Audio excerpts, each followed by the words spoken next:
আজি মই ইম্পৰ্টেণ্ট কথা দুটামান ক'ম, সকলোৱে জানিব মিচিং সম্প্ৰদায়ৰ বিষয়ে। এইখন হ'ল মেৰম। এই মেৰমখন কাঠৰে চাৰিওফালে ফ্ৰেম বনাই কিনে ইয়াত মাটি দিয়া হৈছে। এইখনকে মেৰম বুলি কয়। এই মেৰমখনৰ বিশেষ এটা কাৰণ আছে। এই মেৰমখনত সাধাৰণতে কি কৰা হয়, এডাল জাকি দিয়া হয়। এই জাকিডালত কি হ'ল, যিকোনো খাদ্যসমূহ ইয়াতে প্ৰস্তুত কৰা হয়, ঠিক আছে, বনোৱা হয়।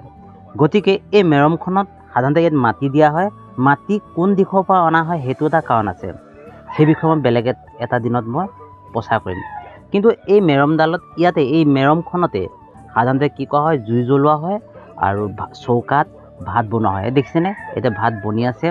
ইয়াৰ কাষতে হ'ল আপোনাৰ এটা কেটলি, ক'লা কেটলিক এটা। এই কেটলিকৰ সহায়ত কি কৰা হৈছে, চাহ বা পানী গৰম কৰি থকা হৈছে। তাৰ কাষতে কি আছে, এইখিনিতে এটা হ'ল অকণমান মৈদাম দৰে বনাইছে, দেখিছেনে, ডিফাৰেঞ্চটো বেলেগ, এটা মৈদাম। ইয়াতে হ'ল ধূপ চুপ দিয়া হয়। লগতে কি কৰা হয়, মিচিং সম্প্ৰদায়ৰ সাধাৰণতে লাও পানী ইয়াত ঢালি দিয়া হয়, তাহাঁতৰ পূৰ্বপুৰুষক সেৱা কৰি। লগতে আৰু এটা বিশেষ কাৰণ আছে, ধোঁৱা চাং। এই ধোঁৱা চাং আজিকালি প্ৰায় মানুহে চিনি নোপোৱা হৈ গৈছে। এই ধোঁৱা চাঙত কি কৰা হয়, দেখিছেনে, সেয়া কলহ আদিকে ধৰি সকলোবিলাক বস্তু ইয়াতে ৰখা হয়। কেনেকৈ ধৰণে ৰখা হয়, ইয়াতে আগৰ দিনত কি আছিলে, খৰিবিলাক ফালি, কেঁচা খৰিসমূহ ফালি ইয়াতে শুকোৱা হৈছিলে। আৰু লগতে মাছ আদিকে যিমানবিলাক মাছ মাংস আদিকে ধৰি ইয়াতে শুকোৱা হয়। এইখনকে ধোঁৱা চাং বুলি কোৱা হয়।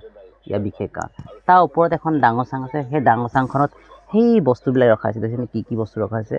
এনেকৈ ধৰণে মিচিং সম্প্ৰদায়ৰ বস্তুবিলাক সংৰক্ষণ কৰি ৰখা হয়। গতিকে এনেকুৱা ধৰণৰ ব্লগসমূহ চাই থাকিবৰ কাৰণে আপোনালোকে আমাৰ ইউটিউব চেনেলটো ছাবস্ক্ৰাইব কৰিবলৈ নেপাহৰিব। কাৰণ কিয়নো আপোনালোকৰ মৰমৰ অবিহনে আমি কেতিয়াও আগবাঢ়ি যাব নোৱাৰোঁ। ধন্যবাদ।